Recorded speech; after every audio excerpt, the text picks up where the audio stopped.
Well, hello guys, and welcome back to Endless Legends, my Roving Clans playthrough. Alright guys, so we're going to be continuing off with the next part here, but before we start, let's do a quick recap. So, in the last part, I did a extremely aggressive push in advance towards the Ardent Mages. I've pretty much eradicated the majority of the Ardent Mages' forces. Now, the Ardent Mages were already very weak in comparison to my own forces because I could just pump out mercenaries as quickly as possible as the Roving clans because I'm just rolling in money at this point.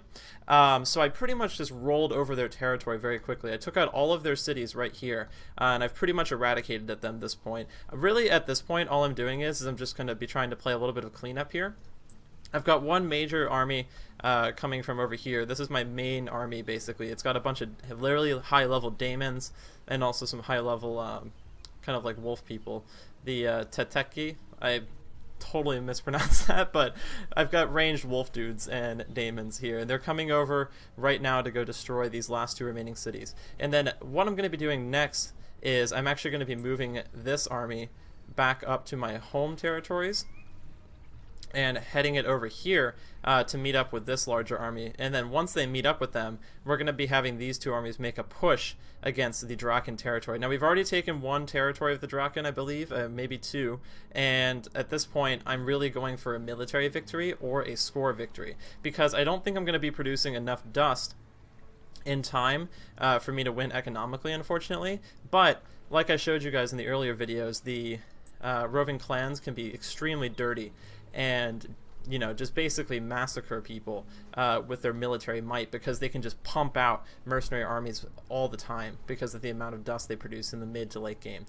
We only have about 100 turns left in the game, I believe, so that's why I'm really going for a military victory at this point. So my main objective is that I need to either conquer all the capitals of every single nation left standing, or I need to weaken all the nations enough to the point where I will win in a score victory. And right now, the only faction that's stronger than me in terms of score is the Drakken. However, I've already started taking the Drakken cities, and once I start kicking down a few of their major cities, their score should go down, and then I should be ahead of them. So I'm either going to be winning this either by getting to the end of the game and winning by score, or by winning through military conquest. Alright, so let's move my army up here. I'm not actually sure what I was doing with this army. It's been a couple days since I've played my Endless Legends game, so I apologize. I spent a couple minutes to try to recap and figure out what the heck I was doing, but I'm still not 100% sure. However, I know what I want to do now, and that is that I want to go and massacre some Drakken today, because those guys are sneaky and slippery bastards, and I want to get rid of them as quickly as possible. Alright, now I am going to spend a bunch of my dust to go buy that settler that's being built in Graeldom, because I want to build my third city. Because really I should have 3 cities. I like having about 3, maybe 3 or 4 cities as the roving clans typically, but then I usually stop at that. Some players with the roving clans like to kind of beehive everything and then just continuously pump out settlers over time, and then just create these massive maritime empires.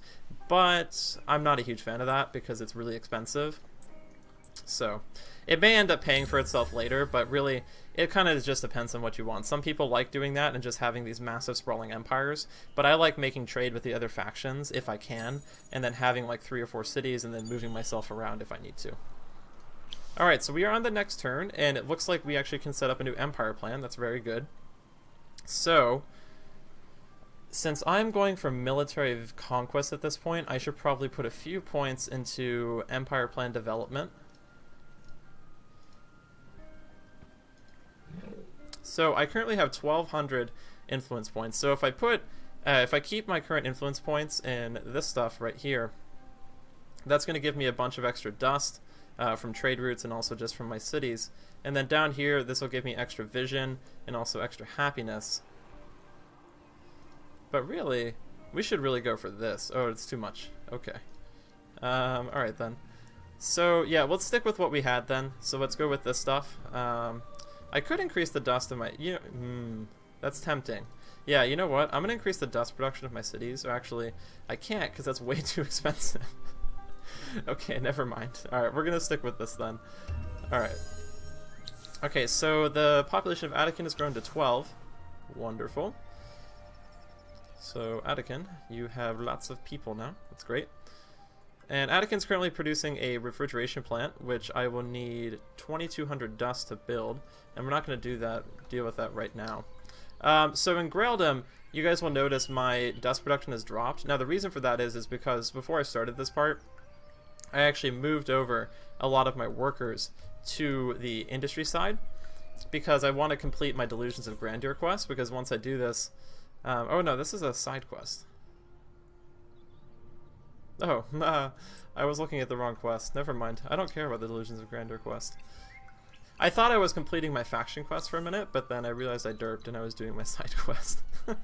So we'll just leave that be. Forget what... I'm not even going to finish what I was saying. Alright, so in Graildom, I think the next best thing to build would probably be cryometric monitors. That way I can have less of a margin of error in predicting seasons, which means I'll be able to predict when winter and summer will come even more efficiently. Alright, so then let's make this settler an army and see where we want to go. So I definitely want to start settling towards the enemies over here, because if I want to continue my conquest, I really should have cities in close proximity to my armies. That way I can send my troops back to resupply, or so I can send mercenaries to go get troops to the front more quickly.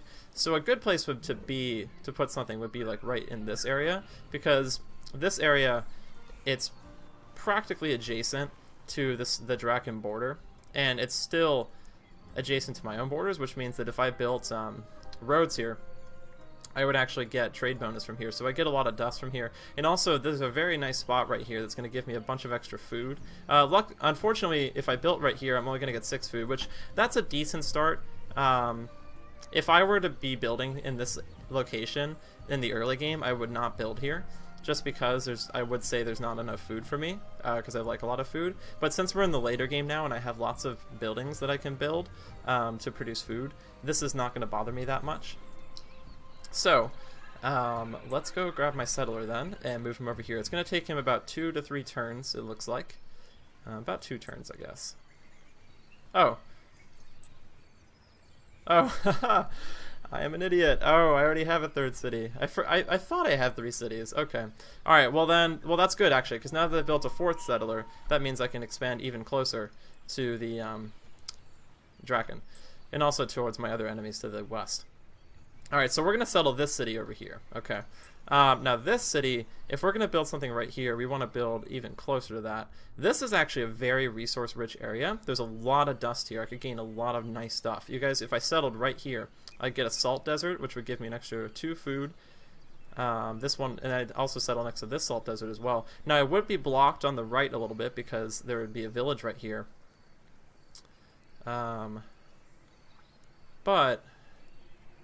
I'd still get a lot of good resources. Or actually, you know, if I built right here, I wouldn't be blocked at all, and then I could beeline my burrow buildings over to the left here, and then grab this emerald, or this, what is this? Oh, this mithrite deposit. Yeah, so you know what? Let's move my settler over here, and we're going to settle my new city right here. That'll be good.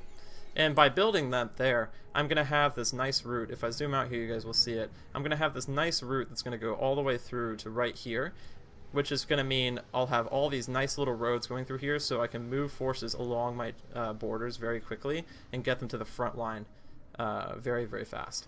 And also I'll be able to build mercenaries in my new city that I'll place here, which means that's less time that I'm going to have to spend waiting for them to get to the front line. Okay, so I'm going to move this army to the north, and this army is going to have to wait just a little bit because I currently have my hero equipped to this army because I had to use her to finish a quest. So once the 5 turns are up that I have to wait for her to be on this army, I'm going to take her off. So since we can't do anything with that army, let's move my elite force down to the south here and get it ready to go destroy this next city. So Hendwen is a level 7 city from the Ardent Mages, but it only has a garrison of 3, which means it has probably most likely 3 militia, I'm assuming. But we don't really know exactly. So I'm going to move them in and then take out the city next turn. And then once we take this city, the Ardent Mages will pretty much be backed into a hole, which means I can eradicate them very quickly. Alright, so let's move in and go and attack Hendwen. Okay, we found a new minor faction, but I don't really care about that. Alright, let's attack. Okay, so they have in Enequa Wing 6. I've never seen that. Like I said, folks, I've actually never been to the late game of this game before, because I've played one game, or I've only won one game, and I won it very early through an early game rush, so I actually haven't seen a lot of the late game units. That's kind of cool. Let's look at this guy. So it's a late game, I'm assuming it's a late game Ardent Mage unit. It has Revive, Fly, Sweep, Strike Back, so it does extra damage and when it has counterattacks to units that are adjacent to whatever it counters. Okay, that's kind of cool. Alright, but this fight is going to be pretty easy. Now, even though it's going to be easy, I do want to fight it, just because any kind of practice I can get doing some battles is always nice. So, alright, now these guys do have some fortification, because I didn't actually wait until I didn't actually siege the place, which means these guys are going to have a fortify ability, which means they're going to have extra HP, but that's okay. Doesn't bother me that much. Let's move my troops all here. Now the enemy reinforcements are going to be coming in right here, so every turn more troops are going to come in from right here until their full army is on the field. You guys can see them right here. So they have 2 units of militia. These guys are uber weak, so we don't need to worry about them. Now the Ardent Mages are very dangerous when they're backed into a corner. All of their units, except for their militia, have an ability called Ardent Fire, which is where their masochism comes into play. So basically, whenever they lose HP, a certain percentage of that HP is converted into damage. So the more damage you do to the enemy, the Ardent Mage troops, the more damage they are going to do to you. So you guys need to be very careful when you're fighting the Ardent Mage heroes, because they are the most dangerous when they're backed into corner. Now, I'm not exactly sure why that unit went in, because these guys are supposed to be ranged. Okay, but you guys can see, wow, 112 damage. That's, wow, that's ridiculous. Now, once we get rid of the 2 main Ardent Mage heroes units, though, this unit, and then also the other Ardent Mage unit that's going to come in a little bit, we will have a very easy time of cleaning up these dudes, because they're the only main units that they have are this unit, and then also the Enequa, like little bird-looking thing. So, the militia really are not something that we need to be concerned about. They're not going to do that much damage. Oh, that tickled. Hit me again. Alright, yeah, so this thing, we're going to have to worry about that. But besides that, we should be perfectly fine.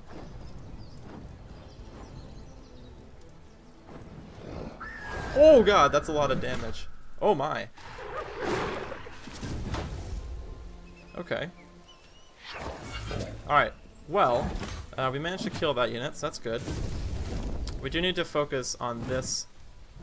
I'm going to call him Bird Thing, just for the time being. I'm going to need to focus on the bird. Bird is the word, guys.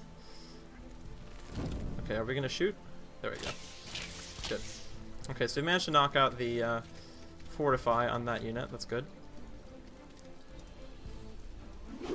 I wonder, am I going to lose some units here? I may. That's entirely possible. Oh, there's another Teslam Warlock in here. I should have sieged these guys before I went in. That would have made my life so much easier. Alright, whatever. What's done is done. Okay.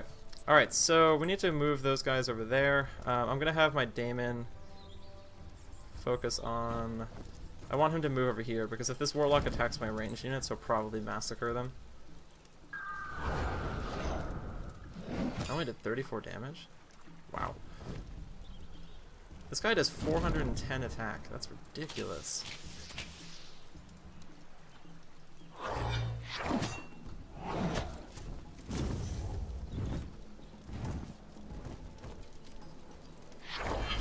Okay. Alright, but luckily this militia's almost down, which means we won't be bottlenecked anymore once we get rid of him. Alright, so my guys are still focus firing on these troops, so we did 80 damage to this bird, which means we've managed to knock out its fortify ability. Okay, so they did a little bit of damage to me. Now I don't want to waste my attacks on this militia over here. So let's actually, since it looks like this guy is taking a lot of range damage, let's have my archers, I guess these guys are crossbowmen, my crossbowmen shoot at this guy, and then I'll have my,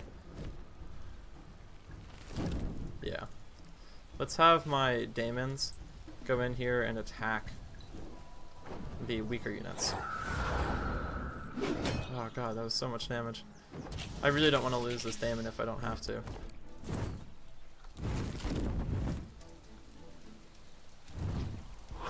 Okay, so we did 37 damage. And 112 in return. Okay. Alright, well that was good. So we managed to take out the other militia unit. And the bird is almost down. Okay. Alright, so now that we've taken out the militia unit, let's have my archers focus on these guys. I'm probably going to lose this daemon, unfortunately.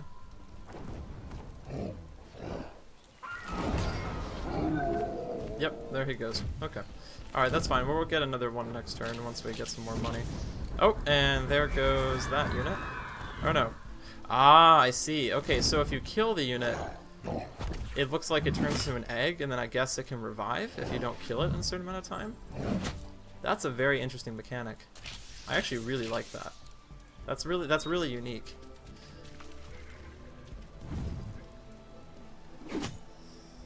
Alright, well that means all the more reason I need to kill that thing as quickly as possible. Ah, it regens HP. So I guess if it gets up to its maximum HP, it comes back to life? Maybe that's how it works? Okay, that's a pretty cool ability. Alright, well we've managed to take out the last Ardent Mage unit over there. And then we should take out the egg with this daemon. Oh, I did 0 damage. That's unfortunate. And, okay, there we go. Alright, so we won't have to worry about that unit anymore.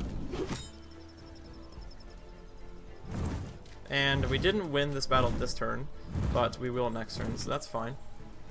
So, one of my daemon leveled up to level 6, so we got a little bit out of that. Alright, so I'll take that as a victory. That's fine. I did lose a unit, but I'm not really that concerned about that. Okay, so this unit is this city is actually in range of its new build location. So let's go build right here.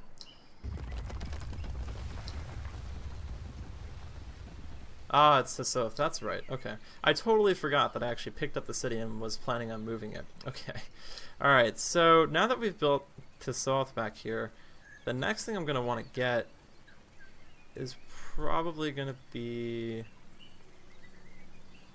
Happy to Campers is nice. Oh yeah, that's right. So when you pack up a city as the roving clans and move it somewhere else, you actually get to build all of your districts again, and it makes it so essentially you can rebuild all of your expansions that you had previously at very little to no cost. So I'm actually going to be building my new district. Now the question is where I want to build it. So if I build it right here, I'll gain access to another water tile, which will give me even more dust. Ooh, excuse me, I burped. But if I build it this way, I'll have even more access because I can build a tile right here and I'll gain access to actually 2 right here. So I'm actually going to expand this way. That way I can actually gain access to this sea tile, this little lake tile over here. So we'll let that kind of occur. And now that I've built to Zoth, my next objective actually is going to be to get some more mercenaries for my armies. Because currently I have 2 armies that aren't at max size, and I'd like to get more troops. So this army has a bunch of melee units, so we could really use some more ranged troops. So Driders are not bad. They are support units, however, they do give you a few nice abilities. I think we can... Oh, that's not what I meant to press. Come on. There we go. Investigate. So they have sweep straight back, which means that if they get attacked, they do cleave damage to units behind them. They also have cocoon, which is nice. They can stun a friendly unit, but increase its defense by 100%, which means it's basically, it basically has full defense for a turn. It also gains HP, and it has a ranged attack. These guys are actually pretty nice.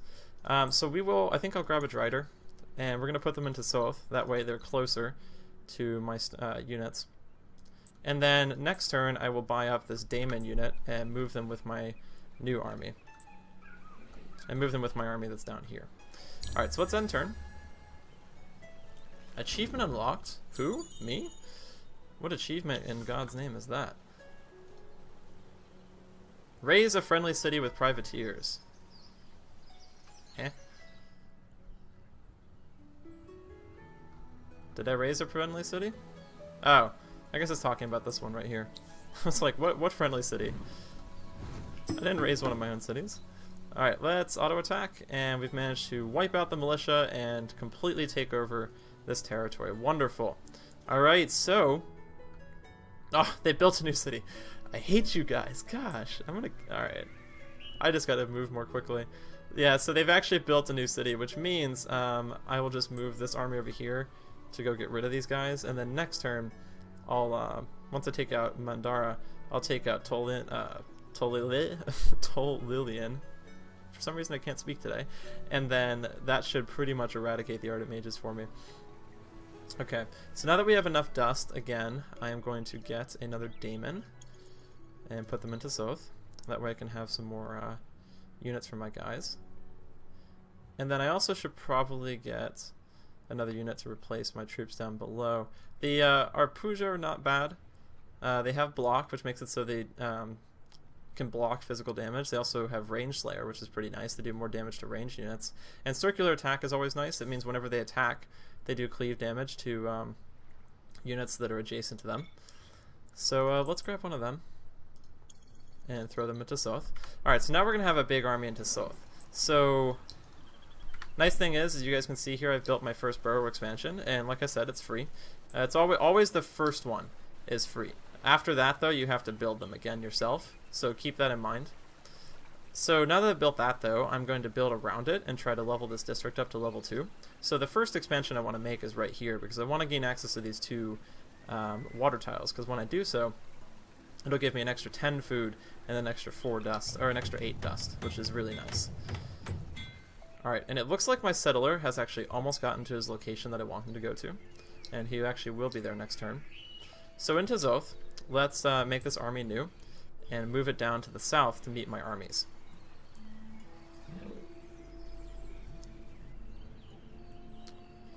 Okay, so we're going to move it down to right here, actually, because I want to make this unit into a privateer army so I can move it across the border without any problems.